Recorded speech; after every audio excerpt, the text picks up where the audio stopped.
semuanya, di video kali ini kita akan membahas mengenai posisi strategis Indonesia sebagai poros maritim dunia. Adapun tujuan pembelajaran kita yaitu memahami letak, luas, dan batas wilayah Indonesia. Indonesia merupakan negara kepulauan dengan jumlah pulau kurang lebih 17.504 pulau dengan 5 pulau besar dan sejumlah pulau kecil yang belum memiliki nama. Keberadaan Indonesia yang terletak di antara dua benua dan dua samudra memberikan pengaruh terhadap wilayah Indonesia secara langsung maupun tidak langsung. Luas perairan Indonesia yang mencakup 70% dari keseluruhan total luas wilayah Indonesia merupakan bukti bahwa Indonesia adalah negara maritim yang besar. Jauh sebelum merdeka, nenek moyang bangsa Indonesia sudah berjaya di laut. Dengan kemampuan yang terbatas, laut menjadi bagian dari kehidupan. Laut menjadi primadona karena mereka bangga dengan laut yang menjanjikan kehidupan bagi generasi secara berkelanjutan. Kekuatan baru sebagai poros maritim dunia berarti Indonesia harus mempunyai daya tawar yang kuat, tidak sekedar pernyataan politik semata. Dengan menjadi poros maritim, gagasan itu menjadi pemicu perubahan tatanan dunia baru terkait pengelolaan aspek kemaritiman. Nah, pernahkah kamu mendengar kata negara kepulauan, Nusantara, dan maritim? Tahukah kamu perbedaan di antara ketiga kata tersebut? Supaya lebih jelas, mari simak penjelasan berikut. Yang pertama adalah kepulauan. Ada istilah pulau, ada istilah kepulauan. Pulau merupakan sebidang daratan yang lebih kecil dibandingkan dengan benua yang dikelilingi oleh perairan. Sementara yang dimaksud dengan kepulauan adalah suatu kumpulan pulau-pulau termasuk perairan dan wujud alamiah yang erat hubungannya antara satu dengan lainnya. Sehingga pulau-pulau, perairan, dan wujud alamiah lainnya itu merupakan suatu kesatuan geografi, ekonomi, dan politik yang hakiki atau yang secara historis dianggap sebagai demikian. Nusantara merupakan istilah yang digunakan untuk menggambarkan wilayah kepulauan yang membentang dari Sabang sampai Merauke. Kata Nusantara pertama kali dipakai untuk menggambarkan konsep kenegaraan pada masa Kerajaan Majapahit. Setelah sekian lama terlupakan, kata ini kemudian digunakan kembali oleh Ki Hajar Dewantara sebagai salah satu alternatif nama negara pengganti Hindia Belanda. Sedangkan maritim, di dalam Kamus Besar Bahasa Indonesia, maritim diartikan sebagai hal yang berkenaan dengan laut. Negara maritim adalah negara yang berdaulat, menguasai, mampu mengelola, dan memanfaatkan secara berkelanjutan dan memperoleh kemakmuran dari laut.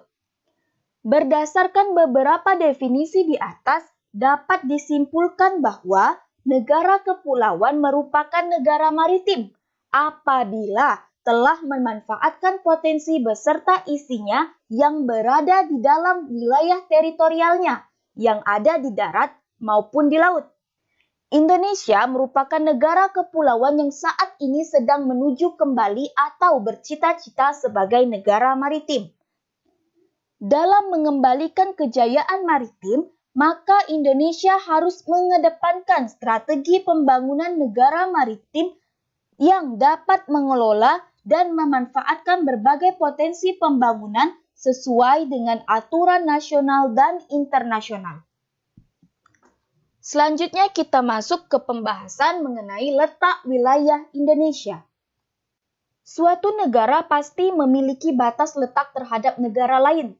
Batas negara bagi suatu negara sangatlah penting karena untuk menjaga keutuhan dan ketahanan negara yang bersangkutan. Letak suatu negara merupakan salah satu determinan yang menentukan masa depan suatu negara dalam menentukan hubungan dengan negara lain. Letak wilayah Indonesia ini dibagi menjadi letak astronomis, letak geografis, dan letak geologis. Letak astronomis merupakan letak suatu wilayah atau negara berdasarkan garis lintang dan garis bujur. Letak astronomis Indonesia berada di antara 6 derajat lintang utara sampai 11 derajat lintang selatan dan 95 derajat bujur timur sampai 141 derajat bujur timur. Dengan letak astronomis seperti ini, pulau-pulau Indonesia terletak di atas dan di bawah khatulistiwa. Posisi terhadap garis lintang mempengaruhi kondisi iklim suatu negara. Hal ini disebabkan perbedaan intensitas sinar matahari yang diterima. Letak astronomis Indonesia yang berada di sekitar khatulistiwa menyebabkan suhu udara Indonesia senantiasa tinggi. Hal ini membuat Indonesia masuk ke dalam kategori negara beriklim tropis. Sedangkan posisi terhadap garis bujur membuat Indonesia memiliki 3 wilayah pembagian waktu, yaitu waktu Indonesia bagian barat, waktu Indonesia bagian tengah, dan waktu Indonesia bagian timur.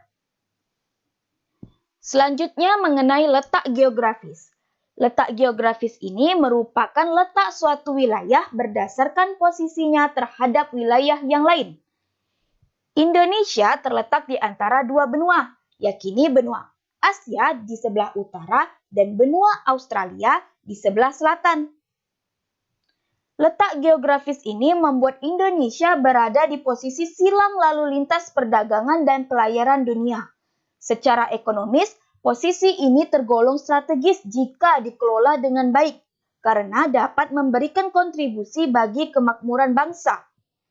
Posisi silang ini juga berdampak secara sosial budaya.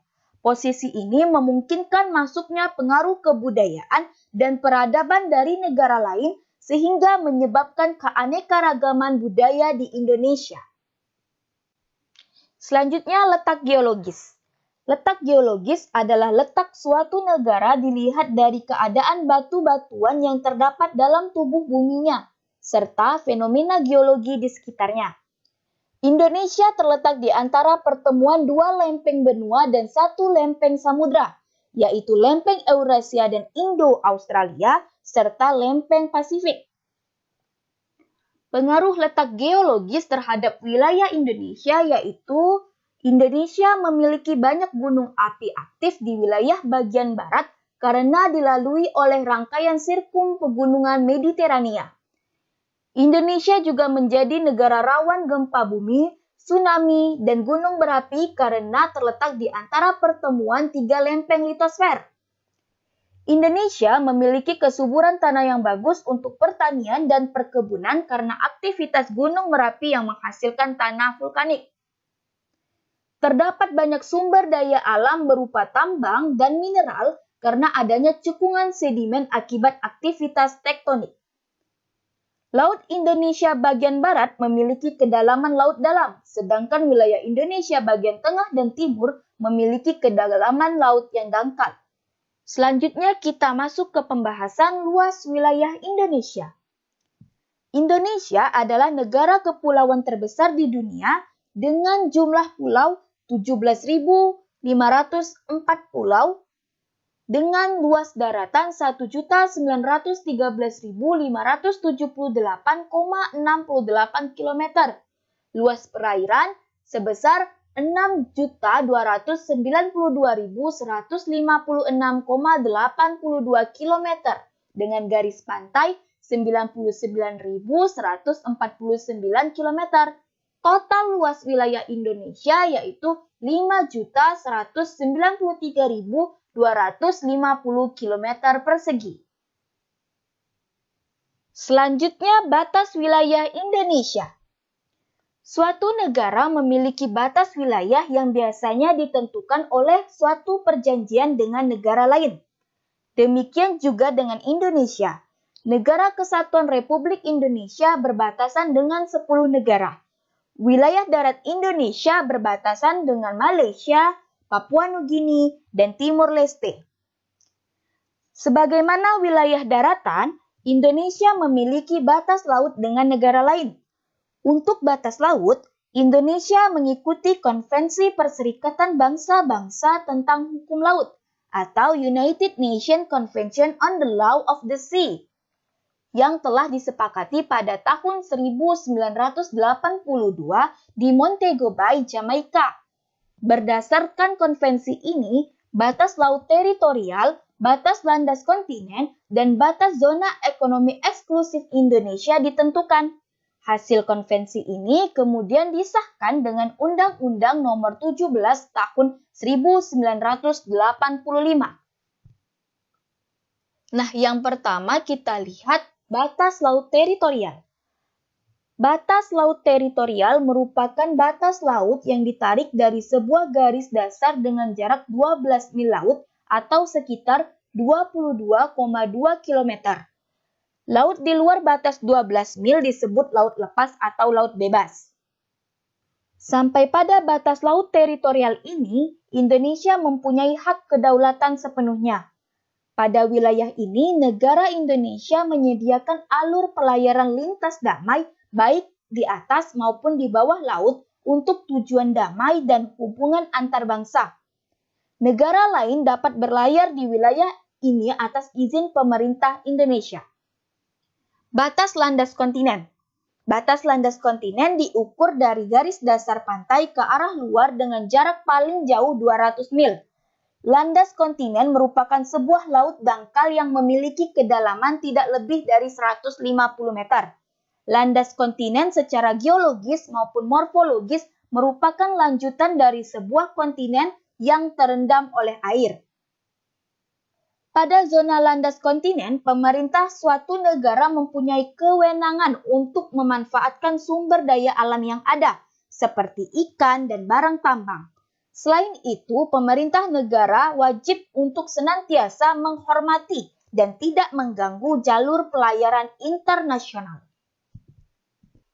Zona ekonomi eksklusif.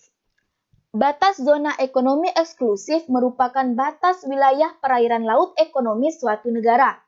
Batas ini ditentukan dengan jarak 200 mil dari garis pantai pulau terluar ke arah laut bebas. Di zona ekonomi eksklusif ini, Indonesia berhak melakukan eksplorasi dan eksploitasi sumber daya alam baik di permukaan, dasar, maupun bawah laut. Indonesia juga berhak mengadakan penelitian sumber daya laut. Tentu saja hal ini dilakukan dengan menghormati jalur laut lintas internasional. Wilayah teritorial, landas kontinen, dan zona ekonomi eksklusif merupakan kesatuan yang utuh dan tidak terpisahkan. Dalam konteks wawasan Nusantara, wilayah laut Indonesia ini merupakan satu kesatuan wilayah bersama wilayah daratan dan wilayah udara Indonesia. Nah, itulah tadi penjelasan mengenai letak, luas, dan batas wilayah Indonesia. Semoga dapat dipahami dan sampai jumpa di video selanjutnya. Bye-bye!